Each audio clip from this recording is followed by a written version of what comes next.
This could be one of the most amusing interviews that I've ever done, because I've got a lady that's a little on the deaf side. Am I right? Yeah, a little on the deaf side. And she says, "You know, Sam, I've got an hearing aid, but I left it at home." She's brilliant. Let me introduce you to Alma Gant. How are you, Alma? I'm fine. And you look it. Thank you for coming out in weather like this. Well, it took a bit of doing, getting me away from the warm. I bet it did. Now, I'm going to ask you a question, and I rarely ask women. How old are you, Duck? I'm 79. I'm proud of that. And originally, not from Biddulph. No. Lichfield. I'm a foreigner. No, you're not, because I've got a soft spot for Lichfield. It's a lovely place. Yeah, it is. And it was there that the family brought you into the world. Yeah. Next door to a pub called the Shoulder of Mutton. Did it? And of course it's pubs that have been part of your life as well, because you finished up running a pub in Biddulph. You and your fella. Yeah. 11 and a half years we were in a pub here. What was the pub here called? The Talbot at Biddulph. Was it a good pub? Very good. We had a lovely time there. It was my husband's dream pub, you know. Now, is this the same fella you run away to the circus to meet? Is it what, sorry? The same fella that you run away to the circus to meet? No. No, oh, no. Right, so there's other bits yet then before we get to this fella that you moved in the pub with. Oh, no. He was a Cockney, he was. Was he? Yeah. How did you meet him? He was in the RAF at Fradley Aerodrome in Lichfield. Yeah. Is this in the war? No. It's in the 50s, wasn't it? No, we better introduce the strange person over this side here, because this is Glyn Gant, and Glyn's brought his mum in. Now, I want to talk to you about driving in these conditions. Okay. But while we've got your mum on the boil, so to speak, because you've got a fascinating life, because you used to know, was it Coco the Clown? Yeah. There was a lot of Coco the Clowns, you know. Well, I was part brought up by their family, really, because when we were on tour, Coco's wife, who was named Mama Polakov, they were Russian, her and my mum used to do a lot of sewing, you know, for the circus, repairing costumes, making costumes. Because it used to be like a travelling village, didn't it? Yeah. So what made you, I mean, so really you didn't run away to join the circus, your family were part of the circus? We left the circus when war broke out. Right. The circus disbanded. Did it? And my father joined the RAF then. Right. And Mum and I went back home to Lichfield, to my grandmother's. Got you. So what was the circus name? Because again... Bertram Mills. Ah. Well, that's... The best circus in England. It was a massive circus. It was. I mean, we're talking now maybe of them having 10, 15 elephants. Yeah. We're talking about having 20, 30 horses. Oh, there were... Tigers, lions. All sorts. The bears, they had a mixed breed of bears all in the one show, you know, circle. Yeah. And they'd got them trained lovely, and there were black bears, brown bears, white bears. It was like a travelling zoo, because when they used to go from town to town, from city to city, they used to open as a zoo as well, didn't they? Yeah. They had their own train for transport, had a train of their own that used to use. Wow. Yeah. And everybody involved with circus had a couple of jobs. You didn't just have... Well, Glyn was saying earlier on what was my dad's job. He'd only seen photographs, more or less, of Dad in a doorman's uniform. Yeah. Well, he was. But everybody is more or less a jack of all trades, you know. I suppose circus, in the days you were talking about, remember the film that John Wayne did? Vaguely. It was on the telly recently, wasn't it? Yeah, and that was a huge circus with, again, a giant big top. Yeah. But of course you had to put the big top up. So I bet you spent some time on the old rope. Yeah. But, I don't know, it's a memory that I should never lose, really. No, of course not, because You know, it's so colourful. Yeah. I mean, a lot of people think before the war, they think black and white. You must think colour. Oh, it was. Well, I mean, as a youngster, I was it. You know, I was the top of the class at school because I lived with a circus. You know, that sort of you mean thing. you had the occasional ticket to give to your friends, did you? But I was telling Glyn coming along, there was one of the circus men, he was in charge of a beautiful big coach, and it was pulled by 4 white horses. Right. And it was used for going through towns To that advertise. we were going to advertise Yeah. the circus. And there was a young boy called Peter, used to play, what was it, that horn? Oh, the hunting horn. Yeah, like a very long Oh, I know the hunting type horn. of thing. He used to blow that. That type to of a- stuff. You know, I've got half of one here. I think This it is was the a bit mouthpiece. bigger than that. This is the mouthpiece that was given me to strengthen my lips. Yeah. It was a bit bigger than this, yeah. Yeah. Mine's only about 2 But, inches. from here. In the winter, when we were at winter quarters, which were at Ascot, we had to go to a school well, it was almost in Windsor, actually, the school was. Oh, you could have bumped into the Queen. Could have done. And I used to go to school with Coco's youngest son. His Yeah. name was Sasha, but we knew him as Alec. And sometimes this Uncle Tom, as we had to call him, would come along with the coaches. Come on, kids, school. And he used to take us to school in this coach and horses. And Peter would blow the horn, you know. And all the kids at school rushed to the railings. Well, everybody thinking wanted to they- join the circus, didn't they? Yeah. They thought, well, They they used to think that the circus was going to come past and said it was just me and Alec. with his own. We had many a laugh about that. I mean, you travelled all the way up and down the country, and school to you was whichever area the circus was at. Like in the in the middle of winter quarters, which were from October to March, the circus went to the Olympia at London Right. for Christmas. Yes. And that was a marvellous place, that was. We went with them, but we had to go to a London school while we were there.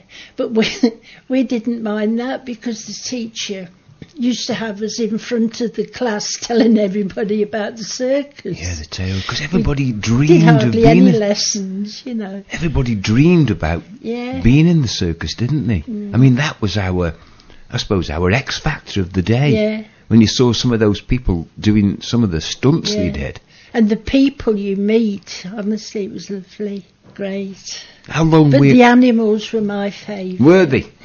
Yeah, You had a favourite lion, didn't you? yeah. King Tufty, the one on the tightrope. You used to walk on a tightrope. Yeah. I didn't teach it. I mean, could you stroke it? No, but I wasn't allowed to touch it. You Was know. it Bertram Mills' Circus where the man stuck his head in the lion's mouth? Probably. I don't really remember. Because there was a number of family circuses around, Yeah. wasn't there? I mean, Yeah. I suppose the Slinky Link is Yeah. Gandhi's, but that's a small circus. That's one of the circuses in this part of the world. Yeah. But Chipperfield's was a huge circus. Chipperfields, that was another circus. It was Glyn, a huge circus, wasn't it? Yeah. But Bertram Mills was the circus of Europe, because sometimes they went abroad, but I never went with them there, you know. And of course they were constantly on the search for new acts, and that's Yeah. why you got the Russians the Chinese Yeah. involved. I mean, some of the We had one act, a woman, I don't know what part of the world she came from, but she wasn't English. Her name was Coringa, and she used to do an act with snakes and crocodiles. She used to mesmerise them. Did she? Don't ask me how she did it. I Ah, don't oh, know. yeah. But the crocodile would just lie there, and a young fella, I don't know whether he was with her or who, but he used to go up and First, sort of pat this blooming crocodile while it was mesmerised. And the snake, it was a great big one. She used to pick it up and wrap it round herself, Did she? Yeah. And then... You kept away from the snakes. To end her part in the show, she used to be buried alive. Have they discovered they had a it great yet? big coffin thing. Yeah. And she'd lie in it, they put a cloth over her and then fill it with sand. And they used to leave her so many minutes. And when they took it all away, she'd jump out. A bit like Houdini. Yeah. But she was great, she was. Tell me about, again, circus life. Okay, there was a great side to it. There was a bad side to it too, because you had to pull down, and when you pulled down, it was like everything moved. Yeah. And you couldn't believe. I remember the circus used to go to Hanley, the big circus we're talking about now, and it used to go to, Pat Collins was the fun fair. I'm just trying to think. To think what the circus was that went. It wasn't Chipperfield's and it wasn't Smart's. Billy Smart. It was Billy Smart, wasn't it? Yeah. Again, another family name. Yeah. And they used to set up in Hanley, and they'd be there for 2-3 weeks. And we as kids used to go on the ground after they went, and you could still see the ring, because they used to put sawdust down, and you could still see where the ring was. Yeah. And yet, when you looked at that ring of sawdust, because you had a chance to go on the ring, you see, it was so small to how it looked when you were actually in the big top itself, because you carried all your seats, you carried everything, the poles, the ropes. Yeah. Did you ever see anybody drop off the wire?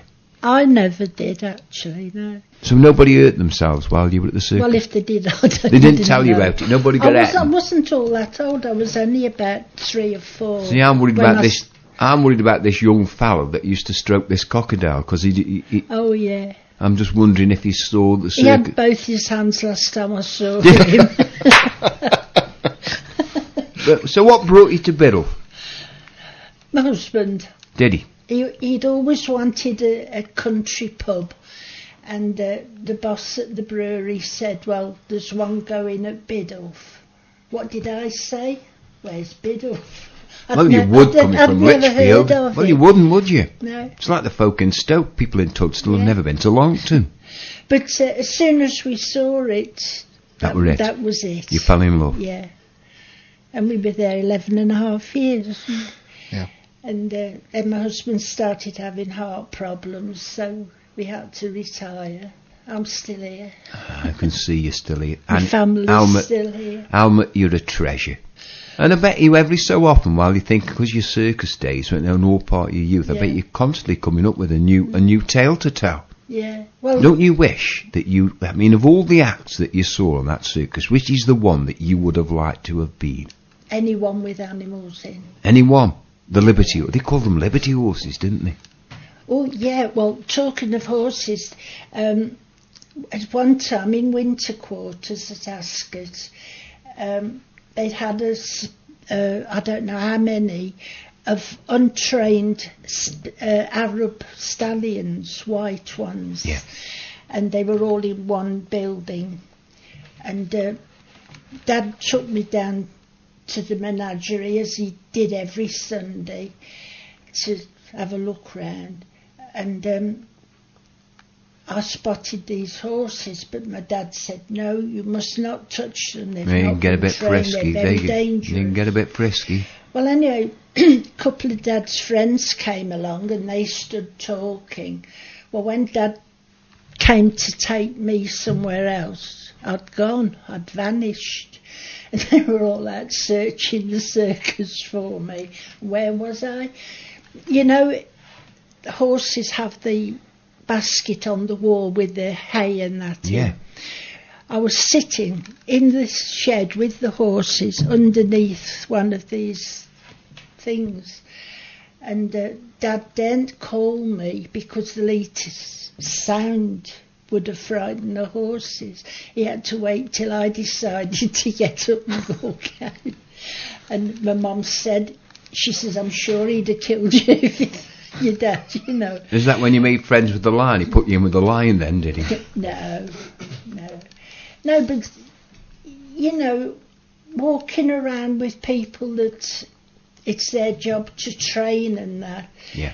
I used to love it because they used to let me have a little try. Some of them did, you know. But train the animal. I mean, there was, again, in the later years of circus, and I'm talking only about 10, 20 years, a movement to stop animals being in circuses. Yeah. Did that upset you? Well, because you saw at first hand how the trainers were. Not so much, because there was a lot in the papers and that at the time of a woman who owned a circus. Yeah. And her husband were both maltreating the animals. Yeah. Animals. Yeah. You never saw any of that, did you? No, wasn't done in my time of the circus.